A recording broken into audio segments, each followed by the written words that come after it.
और वहीं प्रदेश भर में आज से महिला सशक्तिकरण सप्ताह भी मनाया जाएगा, जहां 10 से 15 जनवरी तक प्रदेश भर में महिलाओं पर आधारित कई कार्यक्रम आयोजित होंगे। जहां आपको बता दें कि लाडली बहना योजना की किस्त के ट्रांसफर से इस कार्यक्रम की शुरुआत होगी। हफ्ते भर के अंदर लाडली लक्ष्मी फ्रेंडली ग्राम पंचायतों का भी सम्मान होगा। प्रतियोगी परीक्षाओं में चयनित बालिकाओं और शौर्य दल के सदस्यों का भी सम्मान किया जाएगा। इसी कड़ी में एक महत्वपूर्ण कार्यक्रम जहां हफ्ते भर ये महिला सशक्तिकरण सप्ताह मनाया जाएगा, जहां आपको बता दें कि महिलाओं का इस दौरान सम्मान भी किया जाएगा।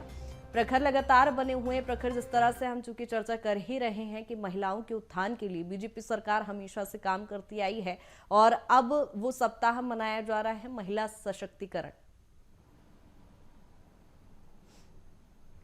जी बिल्कुल, देखिए कृतिका, लगातार अगर हम बीजेपी की सरकार लगातार 2003 के बाद से ही देखें, लगभग 2 दशक में केवल अगर 1.5 साल का समय छोड़ दे तो लगातार बीजेपी की सरकार मध्य प्रदेश में रही है। और ऐसे में अगर बात की जाए तो लगातार महिला उत्थान की जो योजनाएं हैं, घोषणाएं हैं, वो लगातार देखने को मिली। और अब अगर बात की जाए तो एक लंबे अंतराल के बाद मध्य प्रदेश में नेतृत्व का परिवर्तन हुआ है। डॉक्टर मोहन यादव जब आए हैं तो कहीं ना कहीं कई सारी चीजें नई होते हुए उन तमाम योजनाओं में, तमाम घोषणाओं में देखने को मिल रही है। तमाम सरकार के जो कामकाज है उसके पैटर्न में देखने को मिल रही है। और इसीलिए आज से अगर देखें तो आज लाडली बहना के खाते में पैसे ट्रांसफर करने का दिन है। और आज से ही एक हफ्ते भर चलने वाला महिला सशक्तिकरण सप्ताह जो है आज से मध्य प्रदेश सरकार मनाने जा रही है। चूंकि अगर बात की जाए तो 14 तारीख को मकर संक्रांति भी है, तो ऐसे में अगर बात की जाए तो त्योहार के पहले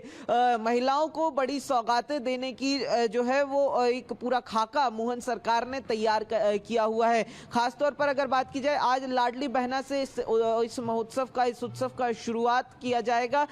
महिलाओं के खाते में पैसे ट्रांसफर किए जाएंगे। और अब अगर बात की जाए तो लगातार पंचायत लेवल तक जाकर महिलाओं को महिला सशक्तिकरण के कार्यक्रम, चाहे उसमें अगर बात की जाए शौर्य दल में भाग ले रही शौर्य दल में की महिलाओं का, जिन्होंने महिला सशक्तिकरण के लिए काम किया, उनका सम्मान हो, या फिर अगर बात की जाए तो अलग अलग और महिला समूह की जो महिलाएं हैं जिन्होंने कहीं ना कहीं महिला सशक्तिकरण की दिशा में बड़ा काम किया है, उनके सम्मान की बात हो।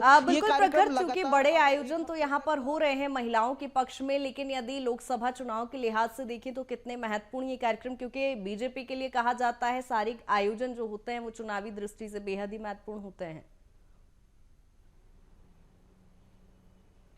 देखिए कृतिका, बिल्कुल, चूंकि अगर बात की जाए तो एक चुनाव निकला है, दूसरा चुनाव सामने है, तो ऐसे में कहीं ना कहीं जो भी सरकार के आयोजन होंगे या फिर अलग अलग जिस तरीके से बीजेपी आगे बढ़ेगी, तमाम चीजों को चुनाव से जोड़कर देखना बिल्कुल लाजमी है। चुनाव में चूंकि अगर बात करें, मैंने जैसे पहले भी जिक्र किया, मध्य प्रदेश की आधी आबादी यानी लगभग 50% आबादी महिलाओं की है।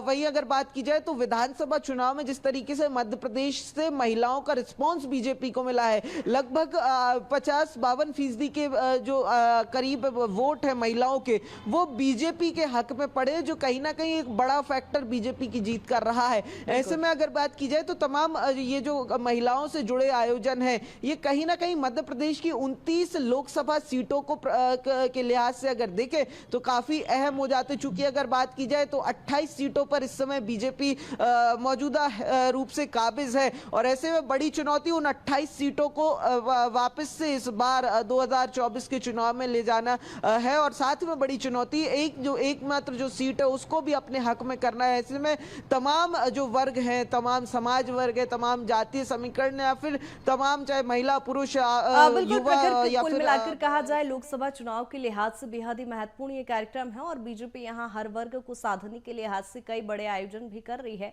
बने रहिएगा तमाम जानकारी के साथ।